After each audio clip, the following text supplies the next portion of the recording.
নমস্কার বন্ধুরা, world news চ্যানেলে আপনাদের সবাইকে স্বাগত জানাই। শুভেন্দু অধিকারী মমতাকে নিয়ে কি বললেন এই ভিডিওতে দেখুন। কয়লাকে দুধে সিদ্ধ করলেও কয়লার রং কালোই থাকে। সবাই মিলে ধরে টানলেও কুকুরের লেজ কখনো সোজা করতে পারবেন না। তৃণমূলেই আছে, তৃণমূলের কোনো পরিবর্তন হতে পারে না। না, সে করবে, ওদের ঔদ্ধত্য তো। এটা যদি অন্য কোনো দল বা অন্য কোনো বিজেপি বিধায়ক বা অন্য কারোর সঙ্গে হতো, বিধানসভার কর্মীরা গিয়ে স্পিকারকে বলতো, স্পিকার সঙ্গে সঙ্গে সচিবকে ফরওয়ার্ড করতো, সচিব সঙ্গে সঙ্গে হেয়ার স্ট্রিট থানাতে এফআইআর করতো। এর আগে তো যে কোনো বিধানসভার কর্মীদের সাহস আছে। গায়ে যদি চোর মমতা ব্যানার্জির লোগো লাগানো থাকে তাহলে কিচ্ছু লাগবে না, যা খুশি করতে পারে। আজকে অভিষেক বন্দ্যোপাধ্যায় ডিরেক্ট বললেন যে আমি বিজেপিতে জয়েন করব না। কি মমতা বন্দ্যোপাধ্যায় জয়েন করতে কে বলেছে? চাপ দিয়ে এটা কি কে বলেন? কে বলেছে? ভারতীয় জনতা পার্টির এত দুর্দিন হয়ে যায়নি। গোটা ভারতবর্ষে 21টা রাজ্যে সরকার, মোদিজির নেতৃত্বে অশ্বমেধের ঘোড়া চলছে। 27 বছর পরে দিল্লিতে সরকার হয়েছে, মহারাষ্ট্র সাফ করে দিয়েছে, হরিয়ানা সমস্ত প্রেডিকশন পাল্টে দিয়ে নির্বাচনে জিতেছে, জম্মু কাশ্মীরে আসন সংখ্যা বাড়িয়ে 29টা আসন নিয়ে 26% ভোট নিয়ে বড় শক্তি হিসেবে বেরিয়ে চলে এসেছে। তা ভারতীয় জনতা পার্টি কে এইসব পচা মালকে নেবে? কে বলেছে? কবে কথা হয়েছে? কে কাকে জানিয়েছে? এত দুর্দিন হয়নি।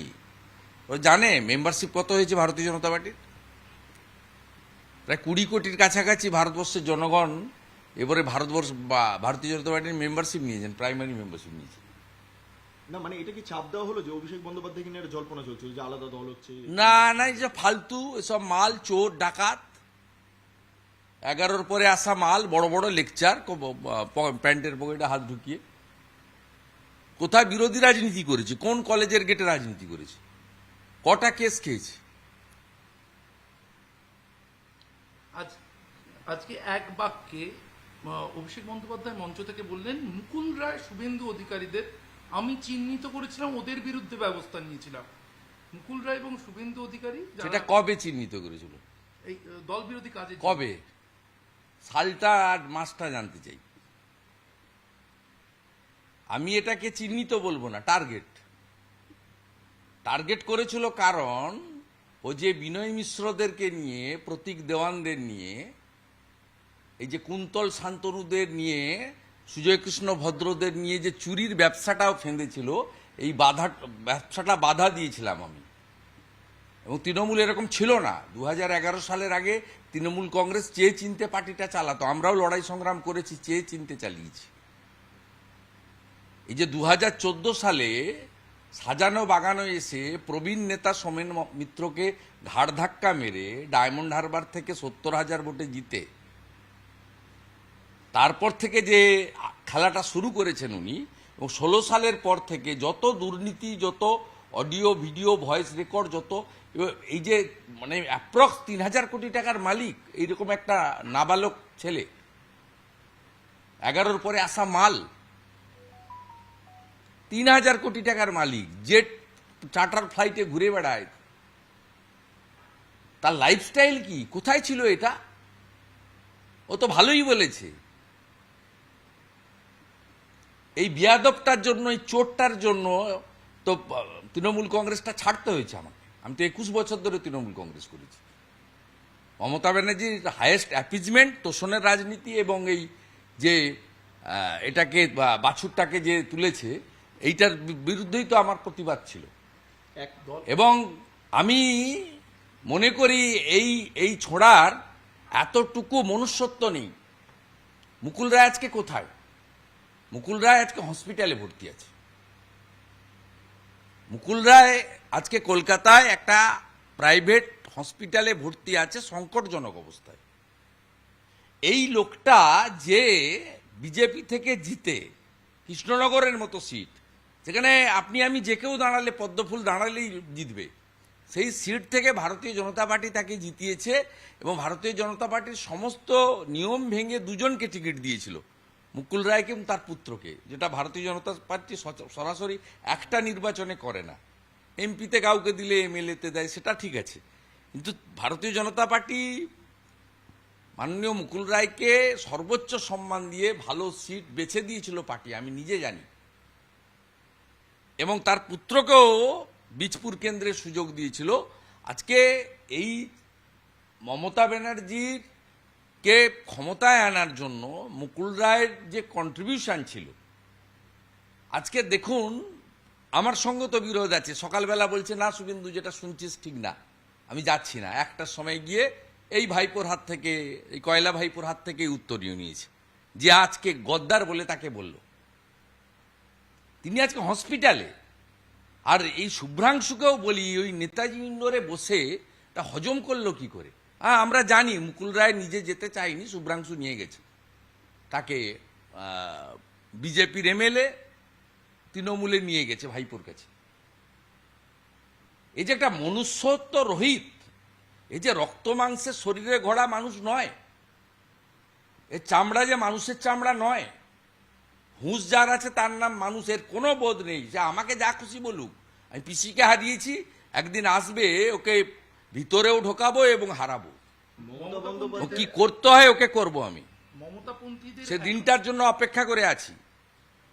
মমতাপন্থীদের একাংশকে তিনি বার্তা দিলেন যে দলের কারা নিজেদের উপরে নিয়ে যাচ্ছে, দলের ক্ষতি করছে। কোনো পন্থী নেই, কোনো পন্থী নেই। ও সব সব গাই বাছুর পিসি ভাইপো সব এক। ও কোনো পন্থী নেই। ও সব নাটকবাজি, ড্রামা। আমরা অনেক আগেই বলেছি, উনি যেমন 11-র পরে এসে ভোগ করছেন সাজানো বাগানে, হাজার হাজার কর্মী মরেছে, আমরা সব কিছু সর্বস্ব দিয়ে, এরকম বহু কর্মী আমরা কাজ করেছি দিনরাত এক করে দিয়ে। তার পরিবর্তন এসেছে, তিনি ভোগ করছেন। ঠিক একইভাবে মমতা বন্দ্যোপাধ্যায়েরও, উনি 14-15-র আগের মমতা ব্যানার্জি নেই, তারও পরিবর্তন আপনি ছত্রে ছত্র পাবেন। উনার সব আপনার ব্যবহারিক জীবন থেকে চলাফেরা, আদব কায়দা, কথাবার্তা সব কিছুতেও মমতা বন্দ্যোপাধ্যায় আগের মমতা বন্দ্যোপাধ্যায় নেই। চম্পলা সর্দার, ফেলানি বসাক, মৃত্যু ঘণ্টা বাজানো, সিঙ্গুরে যাওয়া, নন্দীগ্রামে আমাদের লড়াই যখন হচ্ছে মাঝে মাঝে গিয়ে হাত নাড়া, সেসব এখন নেই। অনেক পরিবর্তন হয়েছে। স্বাভাবিকভাবে এগুলো সব ড্রামাবাজি, নাটক। এটা আমি অনেকবার বলেছি।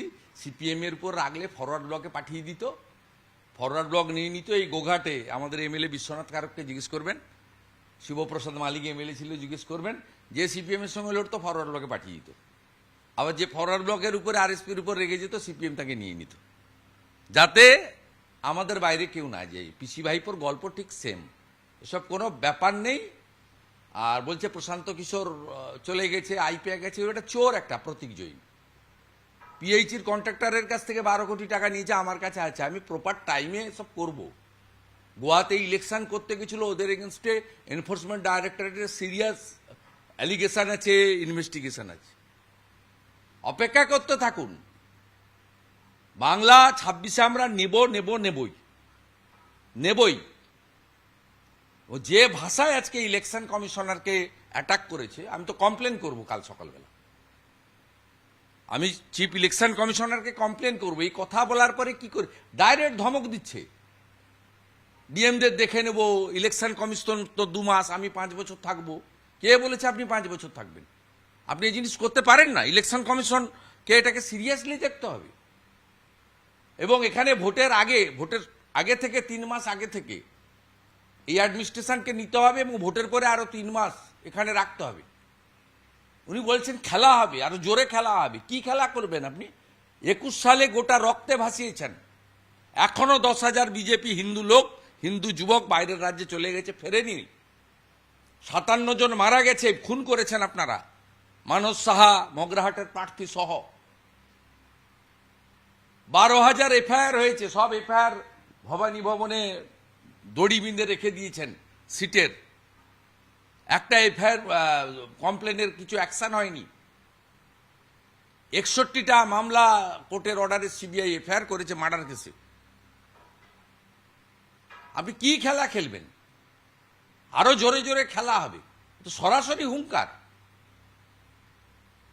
এই সব কথা বলার পরেও সরাসরি ইলেকশন কমিশনের তো ডিওপিটি এবং ভারত সরকারের গাইডলাইন মেনে একটা কনস্টিটিউশনাল বডি, তার সিলেকশন হয়। আপনি বলছেন যে অমিত শাহজির দপ্তরের কোঅপারেশন দপ্তরের সেক্রেটারিকে করে দিয়েছে, তো যারা অ্যাপ্লাই করে তাদের মধ্যে স্ক্রুটিনি হয়, সেখানে একটা কনস্টিটিউশনাল বডি। আপনি এটাকে চ্যালেঞ্জ করে সুপ্রিম কোর্টে যাচ্ছেন না কেন?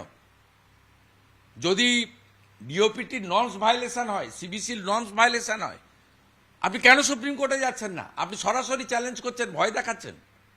আসল কথা, আপনি নিজে ভয় পেয়েছেন।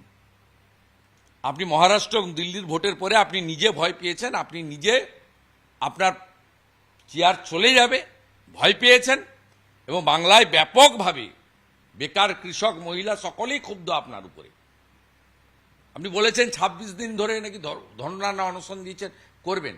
ও তো দীপক ঘোষ মহোদয়, সম্মানীয় দীপক ঘোষ মহোদয় তার বই তো বলে দিয়েছে, তিনি তো আপনার সাক্ষী ছিলেন। আমি তো আসিনি আপনার ওই অনশন মঞ্চে সিঙ্গুর তাড়ানোর জন্য, আসিনি। কারণ সিঙ্গুরে টাটাকে তাড়ানোটা তো মহাভুল, পাপ।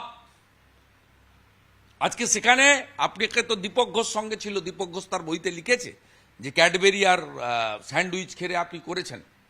আপনি এবার এই ইলেকশন কমিশনে গিয়ে বসুন, দিল্লিতে তো আর বসতে পারবেন না। দিল্লি পুলিশ তো কেন্দ্রীয় সরকারের হাতে, দিল্লিতে কেজরিওয়ালও এখন নেই।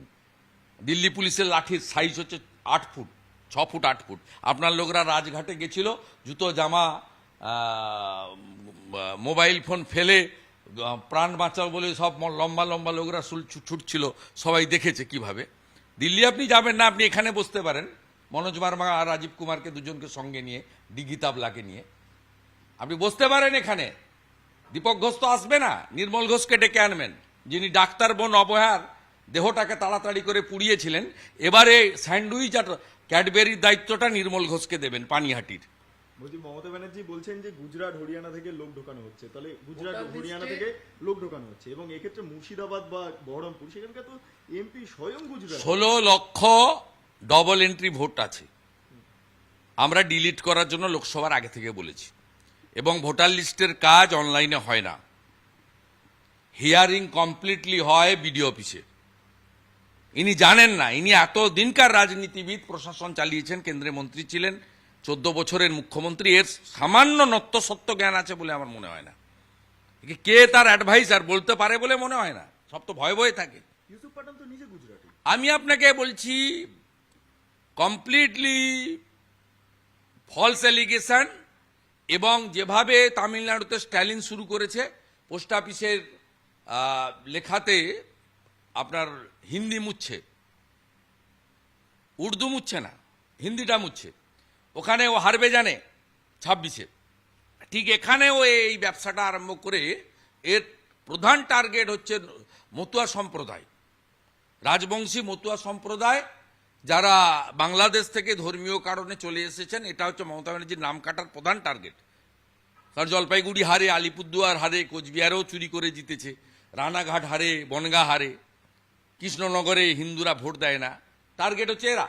দ্বিতীয় টার্গেট হচ্ছে ব্যারাকপুর, আসানসোল, হাওড়াতে থাকা হিন্দিভাষী, যারা বংশ পরম্পরায়, এটা তো অবিভক্ত ছিল, বিহার, ঝাড়খণ্ড, পশ্চিমবঙ্গ, উড়িষ্যার একটা অংশ নিয়ে তো অবিভক্ত বাংলা ছিল। 1905 সালের পরে বঙ্গভঙ্গ হয়েছে, মানে 115-20 বছরের ইতিহাস হবে। এসব বংশ পরম্পরায় আছে, এরা ভারতীয়, এরা বাঙালি, বাংলার সঙ্গে মিশে গেছে, সৃষ্টি, সংস্কৃতি, কালচার, পোশাক, খাওয়া সব কিছু। এদেরকে টার্গেট করছে, কারণ এরা হনুমান চালিসা পাঠ করে, এরা জয় শ্রীরামের ধ্বনি দেয়, এরা রামনবমীর মিছিলে বেরোয়, এরা ধর্ম করে, এরা কুম্ভে স্নান করতে গেছে। এই লোকগুলোকেও টার্গেট করছে, দিয়ে বিভাজন করে এই 32-33% মুসলমান ভোটটাকে ঠিক রেখে বাকি গুন্ডামি করে, কিছু বুথ দখল করে, আর কিছু ভাতা মাতা দিয়ে, যেভাবেই হোক 43-44%, 45% ভোট নিয়ে 160-70টা সিট নেওয়ার পরিকল্পনা নিয়ে এগোচ্ছে। একটা বিষয়, মানে এটা কি হিন্দু ভোট থেকে ভয় পাওয়ার জন্যই কি ভোটার তালিকা বিশেষভাবে নজর দেওয়া? না না, ইয়ে একেবারে ভয় পেয়েছে দিল্লির ভোট এবং মহারাষ্ট্রের ভোট। মহারাষ্ট্রে লোকসভা ভোটে যে রেজাল্ট, তারপরে বিধানসভা তো কার্যত ঝড়ে উড়ে গেছে, 3/4 মেজরিটি পেয়েছে বিজেপি, প্রায় একাই মেজরিটি। এবং দিল্লিতে 27 বছর পরে যেভাবে সরকার এসেছে ফ্রি ফ্রি ফ্রি করার পরেও লোকেদেরকে সরিয়ে দিয়েছে, তাতে ইনি বুঝে গেছেন যে আর কোনো অস্ত্র অঙ্ক কাজ করবে না। আর প্রায় 2.5 কোটির বেশি লোক বাংলা থেকে গেছে স্নান করতে, যাকে তিনি মৃত্যু কুম্ভ বলেছেন, এই লোক ভোট দেবে না? এত চুরিচামারি করার পরেও আমাদের সঙ্গে সিটের ডিফারেন্স অনেক, 29-12, কিন্তু ভোটের ডিফারেন্স তো নেই। আমরা 2,33,27,000, উনি চুরিচামারি ছাপ্পা মেরে ডায়মন্ড হারবারে তো কোনো হিন্দুকে ভোট দিতে দেয়নি, তারপরেও 2,75,000, মাত্র 42 লক্ষের গ্যাপ, 22 লক্ষ ভোট এদিকে এলে তো উনি নেই, আমরা 39, উনি 45 সামথিং, 6% ডিফারেন্স, 4% হিন্দু বাড়ি থেকে বেরিয়ে ভোট দিয়ে দিলেই তো ওনার কাজ হয়ে যাবে। আপনি বলছেন যে আগামীকাল 12:30টার সময় এখানে সিও তো নেই, সিও ইনচার্জ আছেন। আমরা আজকে ইলেকশন কমিশন সম্পর্কে এবং ভোটার লিস্ট নিয়ে যা যা করেছেন, এরা যা যা বলেছেন, আমরা ইসিআইকে অ্যাড্রেস করে একটা ডেলিগেশন যাবেন। শিশির বাজরিয়াজি কোঅর্ডিনেট করছেন, যিনি বিজেপির পক্ষ থেকে ইলেকশন কমিশন দেখেন, আমাকে উনি ইনফর্ম করেছেন থাকার জন্য। তা 12:30টার সময় ওখানে বাকি কথা আমরা বলতে পারবো। আর ইতিমধ্যে আপনার এই ছবি আমি আপনাকে দেখাচ্ছি, এরা শুরু করে দিয়েছে ঘৃণার রাজনীতি। এই যে এই ব্যানারটা করতে বলা হয়েছে, এই প্রতীক জৈনীর নেতৃত্বে IPAC 2026 Bengal scoreboard, home team জোড়াফুল, বাংলা বিরোধী বহিরাগত আউট, মানে হিন্দু 215+। এইটা সন্ধ্যাবেলায় ছেড়ে দিয়েছে। ও তোর ভিতরে আমার লোক আছে, প্রচুর লোক আছে, আর অনেক লোক ইনফরমেশন দেয়। এই আমি পেয়ে গেছি, দেখুন। সেকেন্ড হচ্ছে আপনার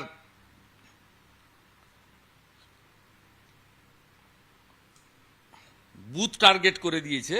বাংলার কোন কোন বুথে ভোটার লিস্ট প্রথম দফায় সংশোধন করে অবৈধ ভোটার বাদ দিতে হবে তার পোটেনশিয়াল তালিকা। প্রথম দফা 6টি লোকসভা কেন্দ্রের তালিকা দেয়া হলো।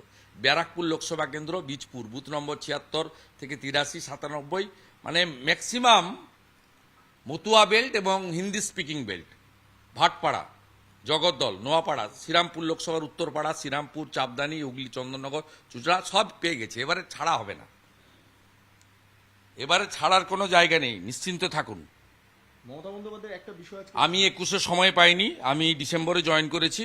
পার্টি এই 18ই জানুয়ারি 2021 গিয়ে মমতা ব্যানার্জি বলেছে আমি এখানে দাঁড়াবো। ওই দিন রাতেই আমাকে সেন্ট্রাল লিডারশিপ বলেছে ফর্মাল অ্যানাউন্সমেন্ট পরে হবে, আপনি ওখানে নন্দীগ্রামে ক্যান্ডিডেট। আমি চ্যালেঞ্জ অ্যাকসেপ্ট করে সেন্ট্রাল লিডারশিপের কথা ওবে করে ওখানে দাঁড়িয়েছি। আমার ভোট হয়েছে 1 এপ্রিল, আমি ওখানে এনগেজ ছিলাম। এবারে সমস্ত বিজেপি নেতৃত্বকে একসঙ্গে নিয়ে, বাংলার মানুষকে একসঙ্গে নিয়ে, বিচার পরিবার, সনাতনীদের সবাইকে একসঙ্গে নিয়ে, বেকার যুবকদের, কৃষকদের, মহিলাদের একসঙ্গে নিয়ে আমরা সবাই মিলে ঐক্যবদ্ধভাবে আমরা এবারে একেবারে জিরো টলারেন্স। আমি বাংলার মানুষকে বলবো আস্থা রাখুন, এবং নির্বাচন এমন সময় হবে যখন দেখবেন চোর ডাকাতরা কেউ বাইরে নেই। আপনারা অত বেশি উথলা হবেন না, যা করার করা হচ্ছে। এবারে নো স্কোপ, কোনো স্কোপ দেওয়া হবে না। বলছি আপনি এজেন্সির ভবানীপুরের সক্রিয়তা কথা বাড়বে বলছেন, বলছেন মমতা ব্যানার্জি। মমতা ব্যানার্জি নিজেই বলছেন এজেন্সি যখনই ভোট এসে যায় অমনি তৃণমূল চোর, চার্জশিটে তৃণমূল নেতাদের নাম ঢোকাতে শুরু করে দেবে। এই যে ভোট এলেই তৃণমূল চোর, কোর্টে লড়ে নেন না। 2 বছর জেলে ছিলেন কেন অনুব্রত? 1.5 বছর জেলে ছিলেন কেন জ্যোতিপ্রিয়? মানিক ভট্টাচার্যকে চোর কে বলছে? আপনার সাংসদ এবং জেলার সভানেত্রী বলছে।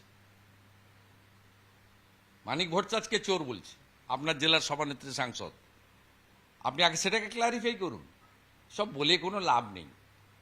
তৃণমূল কংগ্রেস যে বড় বড় স্ক্যামগুলো করেছে, রিক্রুটমেন্ট স্ক্যাম থেকে, ফুড স্ক্যাম থেকে, যে সমস্ত স্ক্যাম করেছে, এডুকেশন স্ক্যাম থেকে শুরু করে হাজার হাজার কোটি টাকা স্ক্যাম, যেখানে লক্ষ লক্ষ ছেলে মেয়ে, বেকার যুবক যুবতীদের ধ্বংস করেছে, এর কোনো ক্ষমা নেই। এবং ভারতবর্ষে আইন খুব শক্তিশালী, দীর্ঘসূত্রিতা আছে, সময় লাগে, হচ্ছে। আপনি ভবানীপুরের কথা যখনই বলছেন, কিছু জায়গায় বলেছেন যে ভোট কম পেয়েছে, 1000 গ্যাপ আছে, সেটাকে মিটিয়ে নেব। তখনই মমতা বন্দ্যোপাধ্যায় বলছেন যে সমস্ত জায়গায় 1000 ভোটে গ্যাপ আছে সেইগুলোকেই টার্গেট করছে, মানে অর্থাৎ খুব সচেতনভাবে কিন্তু আজকে এই কথাটা বলেছেন। মানে এটা সবারই কানে বেজেছে, মানে এটা কোন ভয় থেকে হচ্ছে বলুন তো, কোন ভয় থেকে হচ্ছে? ক্ষমতা চলে যাওয়ার ভয় থেকে। যে লাইফস্টাইল, যে জায়গায় গেছে, পোশাক থেকে খাদ্যাভ্যাস, লাক্সারি জীবনযাপন, চার্টার ফ্লাইট, হেলিকপ্টারে ঘোরা, সিজন ওয়াইজ এক একটা জায়গায় যাওয়া, কোন সময় সমুদ্রের পাশে যাবে, কোন সময় পাহাড়ে থাকবে, কোন সময় জঙ্গলে থাকবে, এই যে পুরো বিষয়টা, এবং গোটা সরকার আর বাংলাটা ঘুম থেকে উঠে 12টার সময় মানে জাগে, আর ঝাঁপটা বন্ধ হয়ে যায় 5টার আগে। 24x7 নেই এখন, 12টা থেকে 4টে, 4:30, পরজোর 5টা। এই যে পরিবর্তন, এই যে আম আদমি থেকে উজিরে আলা, এই পরিবর্তন কেজরিওয়ালের মতো অবস্থা হবে জেনে নিয়েই ফিওর সাইকোসিস থেকে আবল তাবল কম্পিটিশন করে ছোটটা আর বড়টা একসঙ্গে গিয়ে গেছে। শেষ প্রশ্ন একদম 10 সেকেন্ড। সেটা হচ্ছে 15,000 লোক নিয়ে একটা বৈঠক হলো, মমতা ব্যানার্জি একার ছবি রইল, দুজনই বক্তব্য রাখলেন এবং মমতা ব্যানার্জি সেখানে শেষ বক্তব্য দিয়ে রাখলেন যে প্রতীকী শেষ কথা। কেউ হঠাৎ করে এসে আমি আজ থেকে দাদার কথা শুনি, দাদার আমার নেতা, হ্যাঁ, মানে এসব actually বলা চলবে না। particularly এই শব্দ এই যে প্রয়োগ এতদিন করছে। তৃণমূলের দিদি চলতো, হঠাৎ দিদির মুখে শোনা গেল দাদা আমার নেতা বলা চলবে না, এই বার্তাটা হঠাৎ দাদা এলো Significant লাগছে। হঠাৎ তৃণমূলের দিদির মুখে দাদার কথা। আমার জানা নেই কেন বলেছেন, ওনারা আন্ডারস্ট্যান্ডিং থেকেই বলেছেন, হয়তো আন্ডারস্ট্যান্ডিং থেকেও বলে থাকতে পারে। সবটাই তো মিউচুয়ালি আমরা জানি। তো মানে এই মিটিংয়ের আগেই তো অনেক ওয়ার্ম আপ হয়েছে, রিহার্সাল হয়েছে। যাত্রাতে যখন স্টেজ পারফরমেন্স হয় তার আগে অনেক রকম পাউডার, স্নো, রং, কালার এসব মাখতে হয়, মুখস্থ করতে হয় 2-3 বার করে মাইকের সামনে, আয়নার সামনে, সব হয়ে তারপরে হয়েছে। সবটাই অ্যামিকেবলি, চিন্তার কোনো কারণ নেই। অপরচুনিস্ট, করাপ্টেড, ফ্যামিলি পার্টি এবং হাই অ্যাপিজমেন্ট,